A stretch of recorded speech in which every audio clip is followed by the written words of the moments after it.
I feel like writing is a skill of communication. If I gave that up, I might lose part of my skill of communication. Your ability to point to things you have built using AI. That's what the resume of the future is. What is your ability to partner with AI to get amazing stuff done?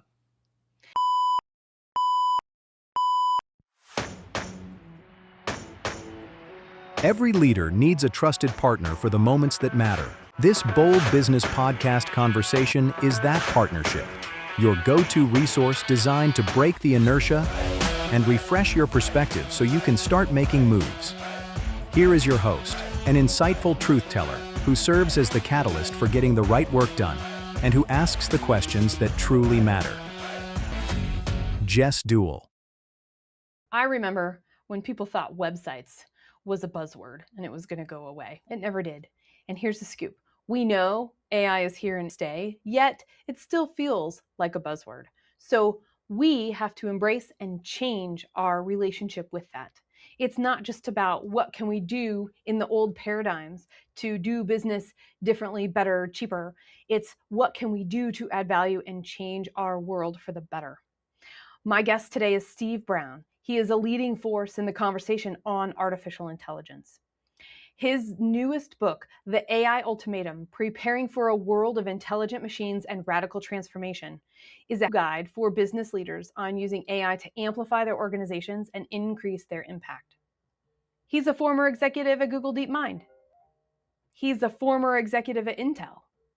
And there are three things that I'm going to point out in our conversation, so as you're listening through, you're on track with what we've talked about. The first is traits of CEOs are changing. What do we have to evolve to as a CEO to not just 10x our company, but 300x our company? It's rooted in the skill of change management and the intelligences that support that. Second is that he shares 3 steps to embrace and integrate AI today. And the third, AI gives us the opportunity to have so many choices that it's not becoming what could we do. It's a lot of what do we not want to do? What can we avoid doing so that we can find the right and best options for who we are as a company and the change that we're making and the value that we're adding to the world. Listen in. You're going to enjoy this conversation. What do you think about content that is created by AI these days?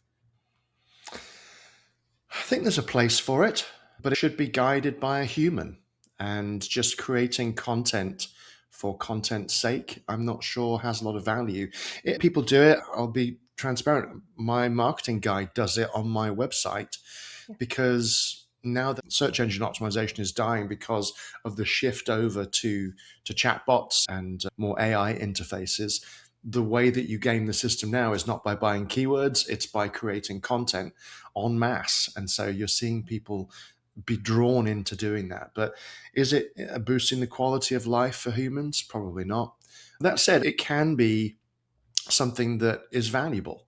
I just saw the editor of Cleveland.com, which is the Cleveland local newspaper in Ohio. They are redefining the role of a reporter and saying the role of a reporter is reporting, and writing can be done under the guidance of the reporter by the AI.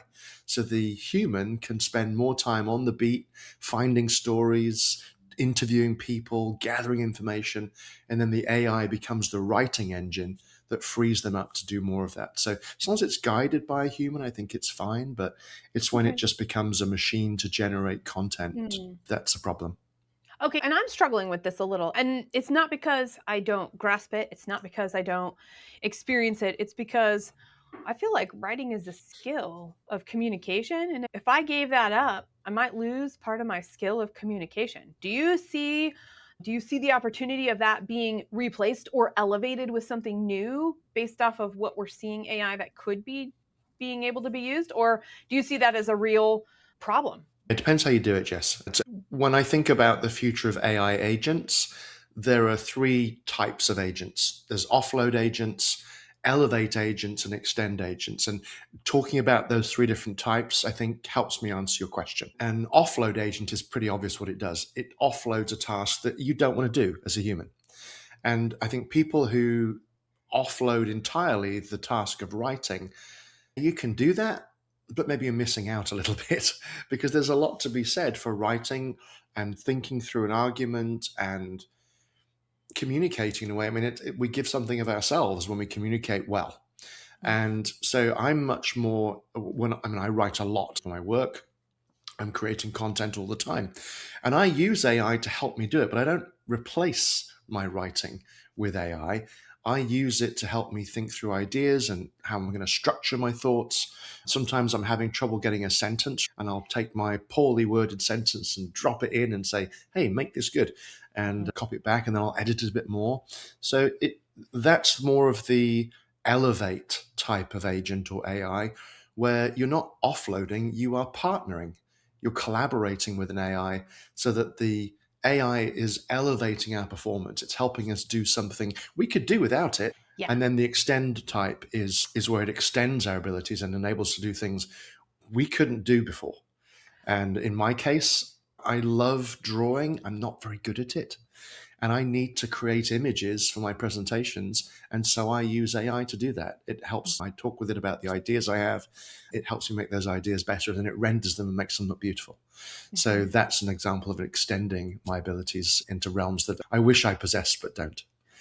And I think that's, so the way you described Elevate and the way that you are using AI for just your own thought creation, I am similar in that capacity. I use it to help come up with what would the general talking points be for us to be here today, so we can bypass some of that initial surfacey things to get really in quickly to where we want to be and what we want to be doing.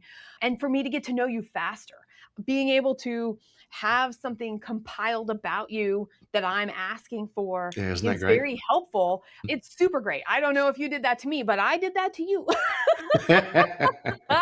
which is neat to be able to recognize that, to your point, to what is important for us, for who we are and what we're doing, and what can we now do on our own with the help of technology. In your case, with the graphics, I stick with stick figures. And so if I have to draw anything, it's going to be a stick figure and it's fine. But I think the imagery that I'm seeing come out of AI and the art that's coming from that is very interesting. So I'm going to take a quick tangent, because I know you have all of this background and you have been working in this space for how many years? Depends how you count it. Digital transformation, which is the broader field, is over 30 years. Exactly. But for 10. So even longer than mainstream. You've been in it since the very beginning. But you're right, digital transformation. So you've gone through what, 4 digital transformations in that scope of 30 years, right? Is that enough? Did I give enough credit? Because I feel like I was preparing and I was like, I think that's 4. But I could be wrong. You might count differently than me. I'm old enough to have been around when the PCs were just arriving on people's desktops, and they were moving away from creating slides with overhead projectors and pens on celluloid and using typewriters and handwriting stuff and living in a document paper-based world. Yeah, I've seen a lot of transformations over the years, and we're about to enter the mother of transformations in the next 2 to 3. What is that? We're going to shift to a world where AI is everywhere and we have abundant intelligence on demand. And that means that every person can amplify themselves using AI. It means that every organization can amplify itself using AI. When the internet came, it enabled small businesses to appear, because they have a website, just the same way as a big company had a website. They could level the playing field and appear and present themselves as bigger. AI is a technology that actually allows you to be bigger, and it allows you to amplify your operations. So the opportunity, and we can dig into the how of this, is instead of thinking about, let's be ambitious, let's grow the company 20% next year or 30%. Now you can start thinking about, let's grow 300% or 500% or 10x the business next year by amplifying ourselves with AI. And that is a different way of thinking for most people. Who are the people who are already thinking like that? Are there names that we would know? I know that there are names in our past that I would put into that category, but who's living today? I work with 1,400 companies. Who would be a good example? Or if you want to avoid that, what we could do is we could talk about the traits that those people inherently have. So then, because maybe that's a little bit better for quick self-reflection, we can rate Yeah, ourselves on a that's how you do it, Jess. happy to adjust, and we'll make it practical at the same time. I Yeah. think of some of it's attitude, right? You have to have the right attitude. Mm-hmm. And we're about to go through a time of enormous transformation. That means that leaders need to put on their change management pants and remind themselves of all of their change management skills and bring them all to bear on this, because Mm-hmm. this is at its heart a huge change management problem. You have to define a new vision, you have to marshal resources, you have to motivate people, you have to communicate, get people excited about an imagined future. It's classic John Cotter change management: paint a picture of an imagined future and then lead people there. Mm-hmm. And I love Simon Sinek's view on this. He says leaders need only one thing: followers. And you get followers by painting this exciting vision about what's in it for me. There's two things I talk about in my book: WIFM and WIFU. For each individual in your teams, you have to explain what's in it for them, WIFM, what's in it for me, and then collectively talk about the mission, the purpose of your organization, and what's in it for us. How are we going to use AI not to make more money for the shareholders by canning people and reducing costs by laying people off? That's not motivating, bizarrely. What you need to do is tell a story about how you're going to amplify the team's ability to execute against the company's mission and deliver value for other people.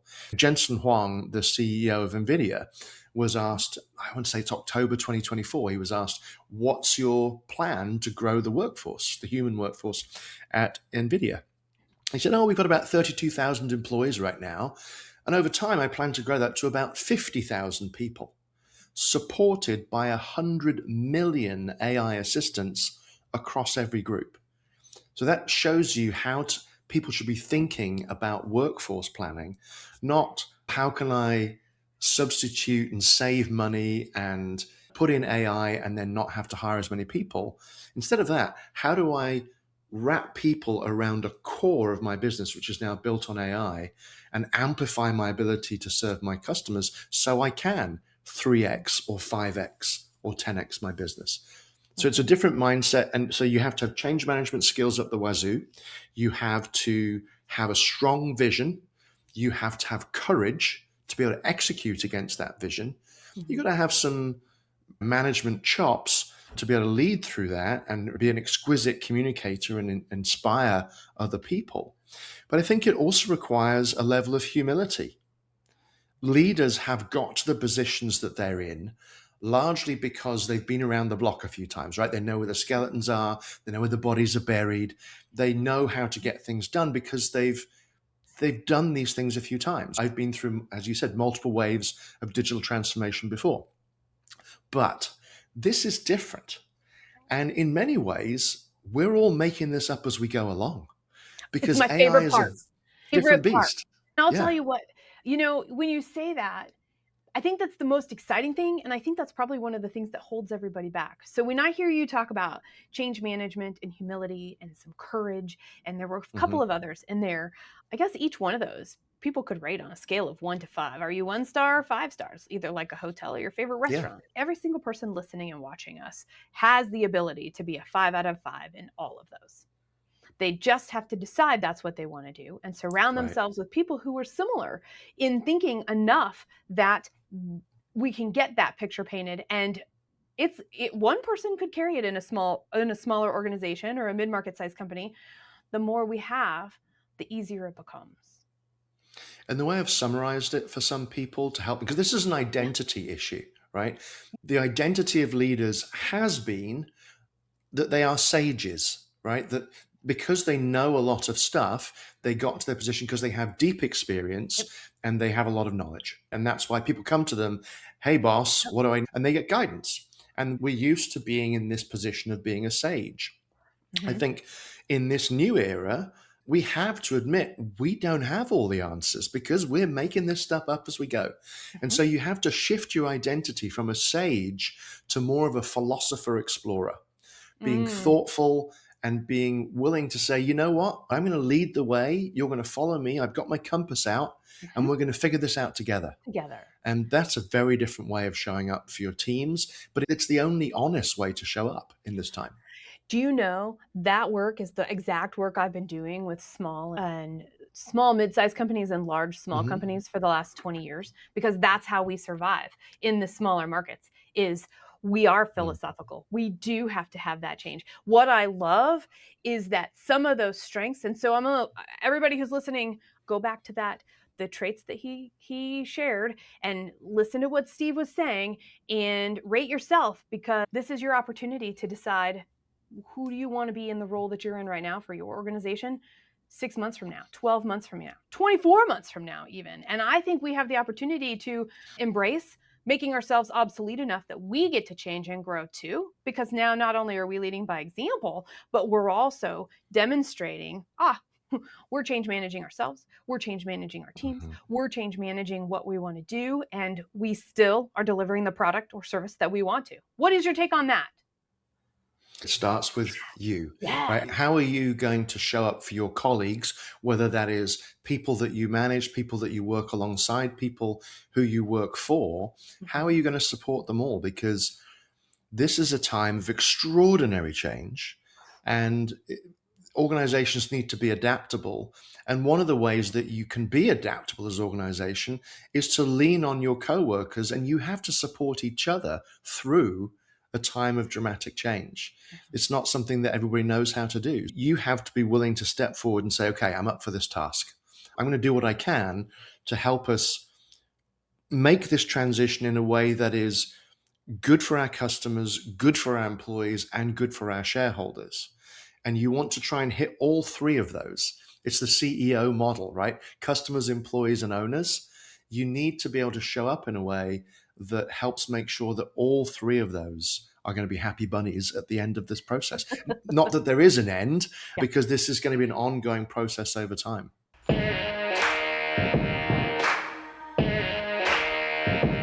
Feeling stuck? Like, what got you here won't get you there. The pressure to grow is on, yet the path isn't clear yet. You don't have to walk that path alone. This is the Bold Business Podcast. Like and subscribe wherever you listen. Your host, Jess Dewell, is the strategic partner you've been looking for, asking the questions that truly matter. It's time to break the inertia and get the perspective you need to make your next move. Thanks for listening to the Bold Business Podcast. I'm your host, Jess Dewell, and today we're talking with Steve Brown, an AI futurist. Let's get back to the conversation. Instead of tag on AI, how do we build that into what we already have in our culture? Yeah. One of the things I help my clients with is I'm always trying to give them frameworks, right? Because this is an overwhelming topic. AI is not a monolithic technology. There are different flavors of AI that solve different business problems. And there's going to be a continuum of change over time. And I tell people there are three main steps in the process of AI transformation. Step one is where a lot of my clients are now, which is enablement, right? They're bringing in AI tools, or they're working with providers of tools that they were already using and getting the AI enhanced versions, right? They're getting a license for Copilot with Microsoft or whatever it might be. They're getting Agent Force in Salesforce CRM. They're just bringing in AI tools to help their employees be more efficient. That's necessary, but insufficient. That's probably 3 to 5% of the work, maybe 1 to 2%. I love how generous you're being. Yeah. I agree with you. I work with some CEOs, and they'll say before I go and do a keynote, hey, Stephen, we've got a license for Copilot. And I have to tell them, you're 1% of the way there. Keep going, keep going. So that's the first big step. And it's not underestimate. That's an important foundational piece of work that you need to do, because you're going to work with your existing vendors and make sure that they are bringing the AI heat. And then you're going to find gaps in that and say, hey, we need to also bring in some new vendors that we've never worked with before, because they really have some really hot capabilities that are going to help transform our workflows. That's the first work, is just that pure enablement stuff. Some of my clients are already moved on to the second part of that, which is re-engineering workflows, looking at workflows, looking at processes, breaking them down into tasks, and then asking which of these tasks is still best done by a person? And in many cases, the answer will be many of them. And then which of them now, based on the capabilities of agents and robots, which are now best done by agents, which you should think of as digital employees that work for electrons, Okay. not dollars.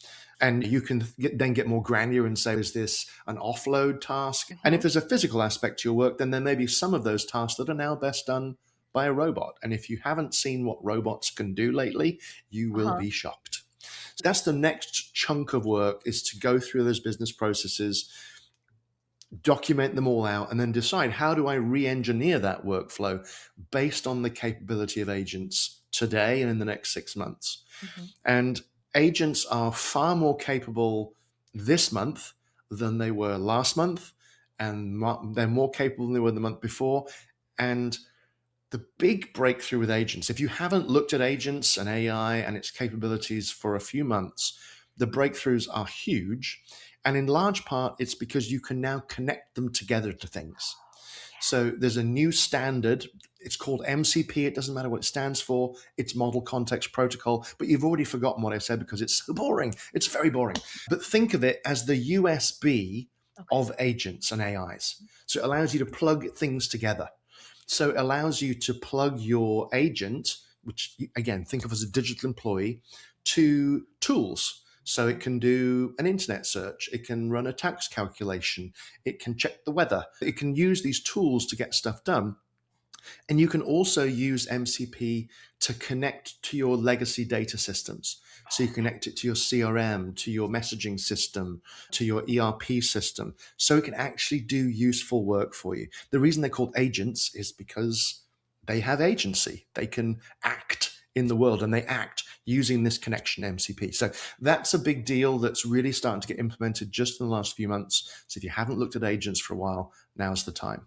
I actually think it's really cool for us to think about, because I know over time, the biggest part of change management isn't what we're moving toward. It's how do we keep the important parts of what we have or have to leave Mm, behind. And I think you yeah. just explained that. And when, as soon as you said, we're getting to the place we can plug this in for all of our legacy stuff, it made me think of everything that I have on DVDs, that family Yeah. photos. And I'm like, I'm going to have to go buy an external DVD drive the next time I want to move these. Or if we go back even further, right? What used to be on a cassette tape that we put on a CD or a disc that became a CD that now is in the cloud. Mhm.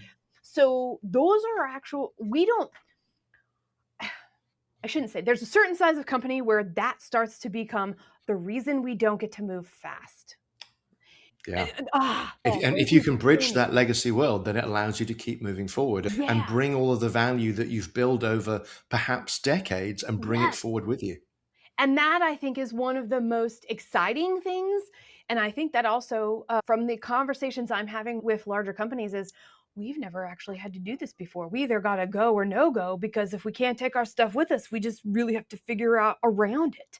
And now we get to Hmm. go with it. And so I get excited about the potential of everything. What else would you add to this? There's a huge, we're unlocking potential that's already there. We're actually breaking into new ways to grow our business that we never thought possible. To your point at the very beginning, what else is Hmm. still in this step too, that is, if we can just get past the enablement, we get to play here, and we can probably play here for as long as we want. Mark Benioff's view on this, he's the CEO of Salesforce, and he made a comment, I don't know, probably 6, 12 months ago. And he said, this is a new leadership skill. Leaders Yeah. need to understand how to integrate agents. It is not just a leadership skill, it is a leadership responsibility.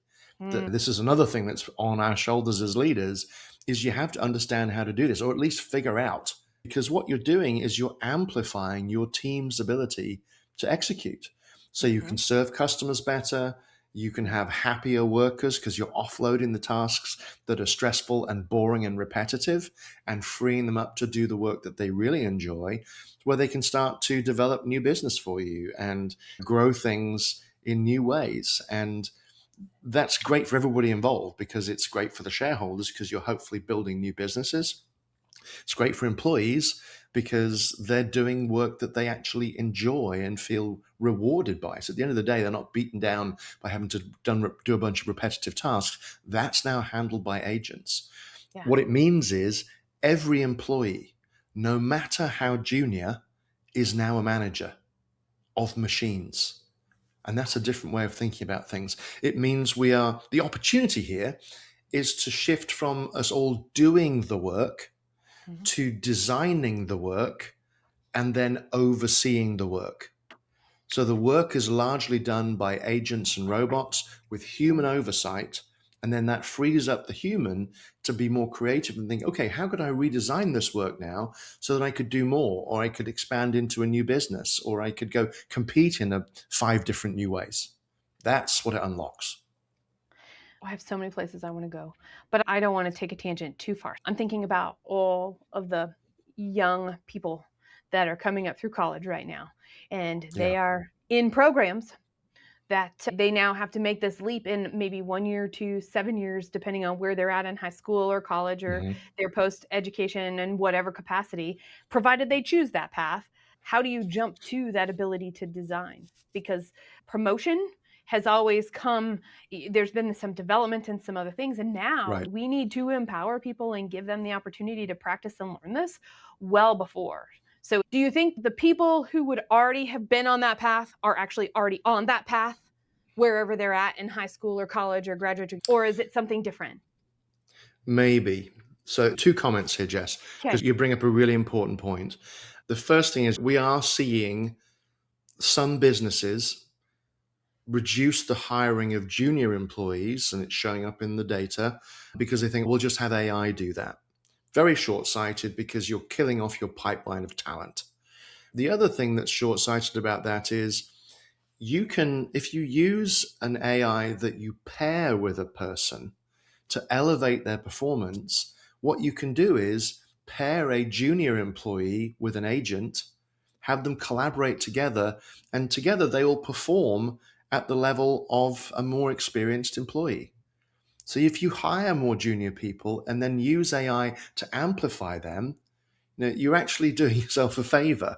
So don't cut off your air supply of new talent coming through, and use AI to amplify talent. The message I would have for younger people listening to this podcast, in fact, anybody I listening would to say this parents podcast, or adults that know somebody that's going to in this space right now. or just people who are in the workforce today, no matter your age, Lovely. the first thing you have to do, invest in yourself.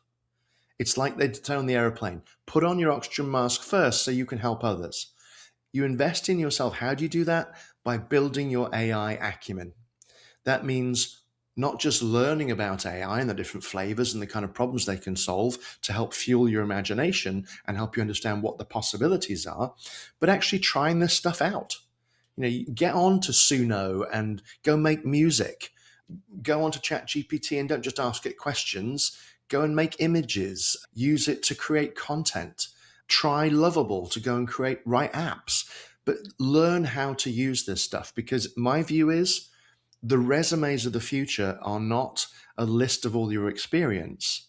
Mhm. They are your ability to point to things you have built using AI. That's what the resume of the future is.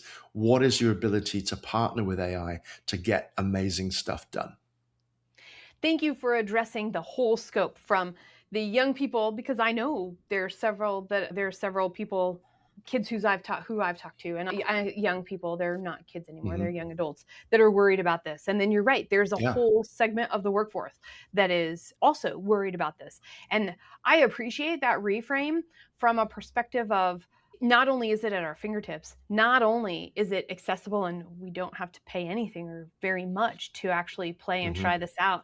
That investment truly is a time investment, which could also then fuel interest and passion to continue to figure out, what are we doing. Can I add on that? Because here's what came in my mind, and I'm just thinking, so as I'm playing with it, I want to, maybe I need to identify, am I offloading something using AI? Am I Hmm. elevating something myself using AI, or am I extending what I'm doing for AI, and actually practice articulating that? Would that be helpful in this sense of the language that you see coming forward, not only for wherever we are in our organizations of how we're talking about this and asking for buy-in, leading by example for buy-in, and just proving the experience because of what we're doing and being able to name it?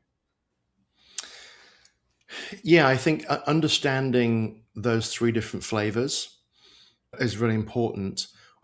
I do workshops with my clients and we look at workflows and we identify where would an agent be helpful in your business. And one of the mistakes I see people do is they only want to generate offload agents. I don't want to do my, and they're basically saying, I don't like my job and I don't want to do it. I want an agent to do it for me. If you do that, then you're not in this picture anymore. So Right. that's not a good idea. So you really want to be finding agents that are elevating you and amplifying your impact in the world. Those are the ones you need to practice using. So ones where you're partnering with an AI to generate or create something together. What I'm hearing you say too, there's an element of discernment or even judgment in that goes along with creativity, eh? It comes back to the beginning of our conversation. How you use AI matters, and the role that it plays in your life matters. So figuring out what do you want to do and what do you want the AI to do and how will that complement you, make up for deficiencies that you have. I'm not a great artist. I wish I was. Or does it, if you're a great writer, you don't really need AI to write stuff for you. If you're not a great writer, then sure, use it. But it's figuring out what your skills are, mapping those out, and then saying, how can I use AI to amplify myself and fill all of those gaps? You've started to talk a little bit about CEO development, right? And the the skill of responsibility regarding this. There's also, Mhm. is your phrase steward of intelligence, or did my AI make that up? I think your AI made that up. That was a It's not, hallucination. I want to give you No, credit if it's yours, because I think it's it interesting. sounds like something I would say, but no, I don't think it was one of mine. You're welcome to take it after this if it is actually Yeah, I useful. might do. We are talking about the role of the CEO is changing. We're needing to be more philosophical and Mhm. adventurous. And steward is actually a really good word in this. So thank you, Gemini, because I had Gemini's help with that. Across the change management of the Mhm. technology changes that you've experienced over your entire career, what was a time that you have had to really lean into what you knew, and looking back, it's a bright spot. You had to trust your instinct about this change and you just went, and it might have been bumpy, but it all worked out. Over 35 years, or whatever it is, something I did that I had to have vision and confidence to do, and it worked out. Is that kind of what you're Yeah. asking? Uh-huh.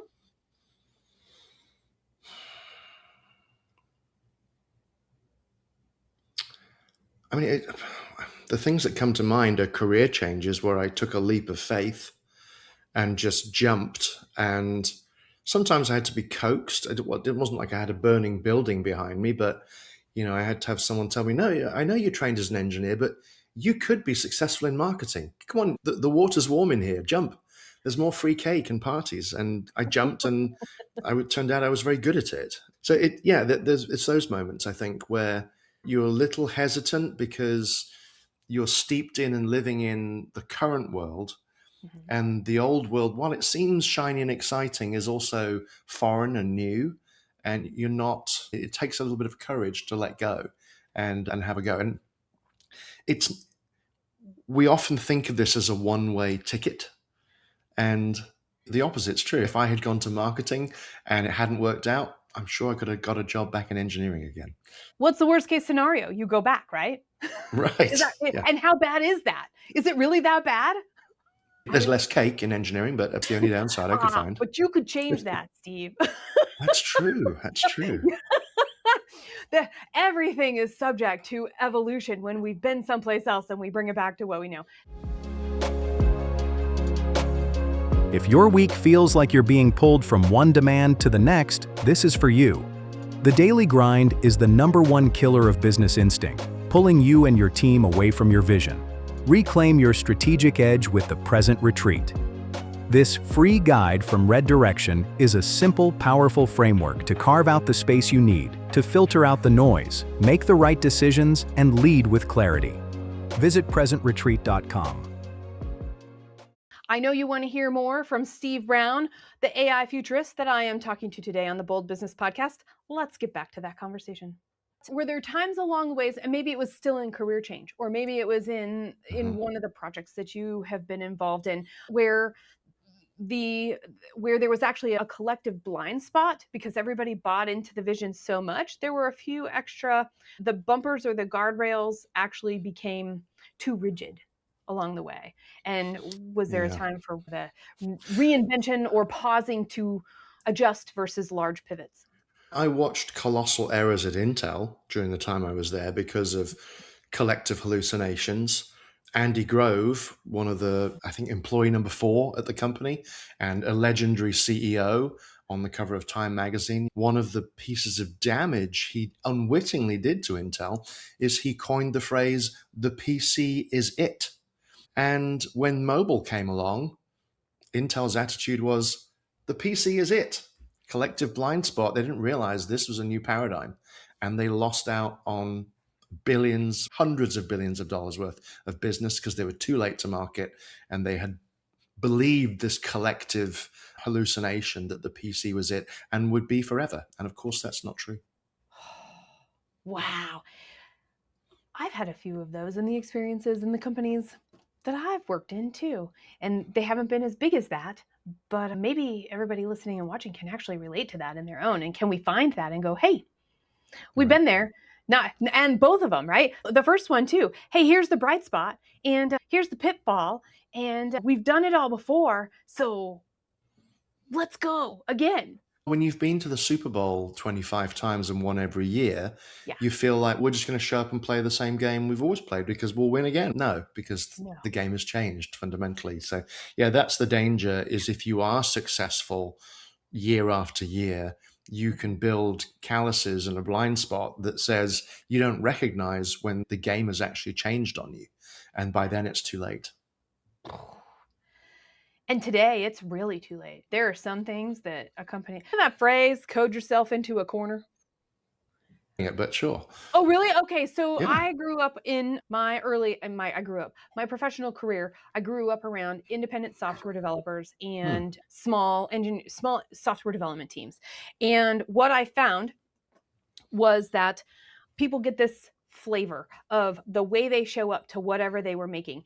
And they have these blinders on. And in these blinders that they have on, all of a sudden there's something new. And to the point, like going back to our conversation about the legacy piece being able to carry forward, all of this, there was no way to connect to the legacy. So this became the legacy, but you couldn't connect to anything new. So you get stuck here.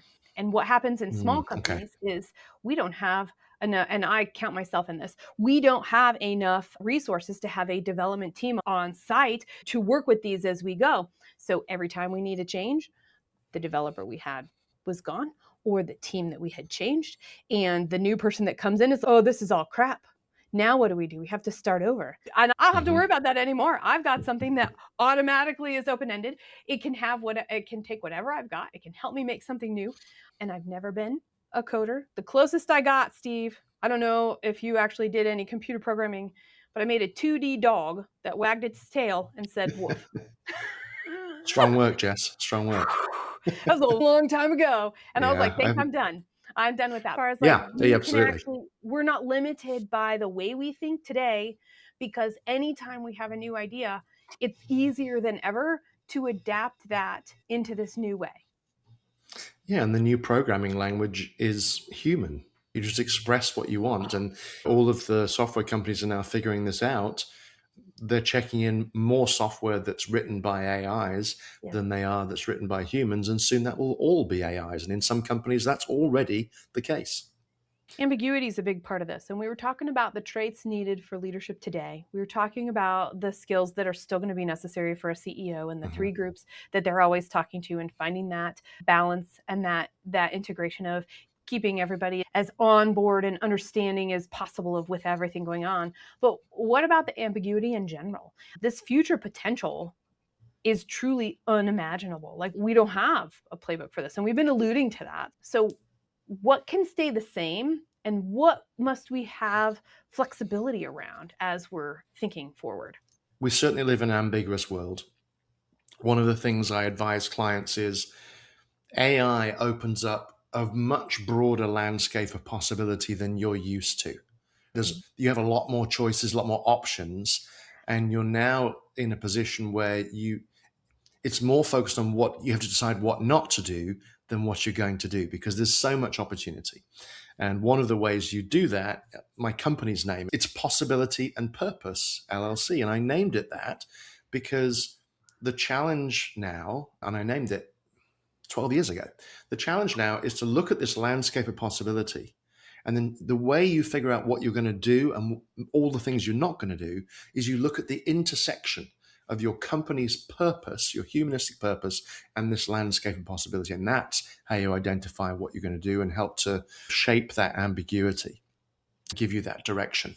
The other things that you can do, learning as much as you can, understanding what's possible and what isn't, but always trying to think about this through a humanistic lens. I think I talk in my book about the difference between 20th century and 21st century thinking is what I called them. 20th century thinking being old leadership style of, okay, how can we cut costs? How can we cut costs today? Right? How can we maintain the level of service we're delivering, but do it cheaper? And maybe that means we have fewer people because we're using some technology. And that's what IT largely has done for 50 years. 21st century thinking is, how do we use AI and other technologies to amplify our people, deliver new value in new ways, and in a world of abundant intelligence, where intelligence is available on demand 24 hours a day for very cheap, because digital employees work for electrons, not dollars. What's the world I can now imagine that I couldn't imagine a year ago? What is it we could build together? And I'm now starting to get us into the stage of that 1, 2, 3 jump, which is AI first thinking. How do you unlock potential because you are collapsing costs, you are compressing time, and you're elevating your people and turning them into superheroes to the point where, as a business, you can contemplate showing up in the world in a way that was not possible 6 months ago.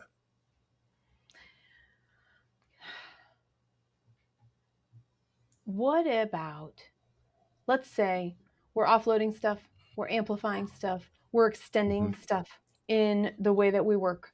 I'm thinking about the extra time, right? The extra time to do this. How long is profit and ROI going to be the core of things, in the sense of, if I can get half my week back, if I can get 20 of my 40-hour work week back from being able to amplify, offload, and elevate, then what is a company going to want to do with that? What do we want to do with that? And what is our expectation of being part of this company and hitching our wagon to their mission? And about, 25 minutes ago, I was talking about leadership qualities that are required. One of them was vision, right? You have to show up with a vision that says, what would we want this company to have grown into 10 or 20 years from now? And how do we do that next year? That's the kind of way people need to be showing up. Yeah. How can we accelerate time and do things that we didn't imagine were possible because we didn't have enough people? One of the things that managers and leaders live with is they are there to, fundamentally what we do is we manage scarce resources, right? We have fixed headcount, we have a certain amount of budget, dollars, we have some capital equipment, and we're trying to get our jobs done using those constraints. If you can use AI to unshackle yourself from some or all of those constraints, what would you do? And if you don't have the vision for what that is, you probably want to step aside and let someone else who does have that vision take over and still make you wildly successful. So what makes it bold, Steve? What makes it bold to claim the strategic opportunity that we can't even imagine tomorrow? Really, it's about being able to deliver value in new ways, come up with new business models, create value for people that wasn't possible before. So I'll give you an example. A robotics company, Figure, their first robot was hand-built, cost a fortune to build just one. They got to the second version, Figure 2. Each one was hand-built. Now it was optimized with all its capabilities. They cost $250,000 each to build just one. And then the third version, they're going to get to the point where they can sell them for $30,000. And those robots will now be available to people to not just be in your home and clean and tidy and maybe do some yard work and maybe cook for you, but because they're an AI, they can also be your personal trainer and your doctor and do the laundry and be your bartender and maybe your hairdresser and all the things. And suddenly now you've created this thing, this capability that everybody can have access to, or many people will have access to, and the prices are going to keep coming down. But suddenly you have something that will work 24/7 that you can have in your home and in factories and in logistics and doing deliveries. And it's going to mean that the cost of delivering goods and services to people's homes collapses, becomes even cheaper for us to have what we want when we want it. Now, we have to figure out the employment issue there, because at the moment that's done by humans, and we need to keep the economy rolling. But we need to just make sure we can keep people working productively, but use these types of capabilities to collapse costs, to collapse timeframes, to make things possible that weren't possible before. And you can start to now deliver new services. Once you have a robot that costs $10,000, I can buy a bunch of those robots and then show up and paint people's houses for a lot less than I could do before. I was talking to the guy at the grocery store, and he goes, someday some robot's going to be able to take the apples out of the refrigerator and come rearrange them and put the other ones back and just rotate them out. What am I going to do? And I was like, you get to choose, I think. Yeah.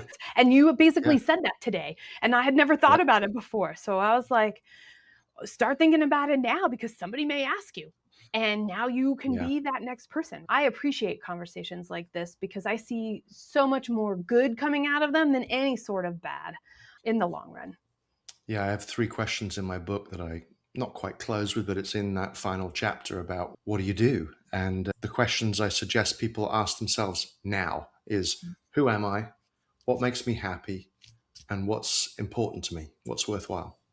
And most of us don't ever take the time to stop and ask and answer those questions. So we just drift through life. And if we really thought about that, that helps us decide, what are we going to do when the apples move from the refrigerator automatically? It's thinking about a new mindset that allows me to do things I couldn't do before. As I look around, I live in Portland, Oregon. Some beautiful homes here in beautiful condition. And I see other homes that are dilapidated and rotting, wood frames, because the people who live there can't afford to do the work to make them beautiful again. But now you'll be able to do it at a price point where you could actually make that happen once you put robots to work. So that's the kind of thinking, is think a few steps ahead. What kind of capabilities could you harness to be able to deliver value at a much lower price point? And what I'm talking about here, without saying the term, is Jevons paradox. If you can collapse the cost of something, the volume of the demand goes up so much that net, you're all making more money and you're providing more value to society in the process.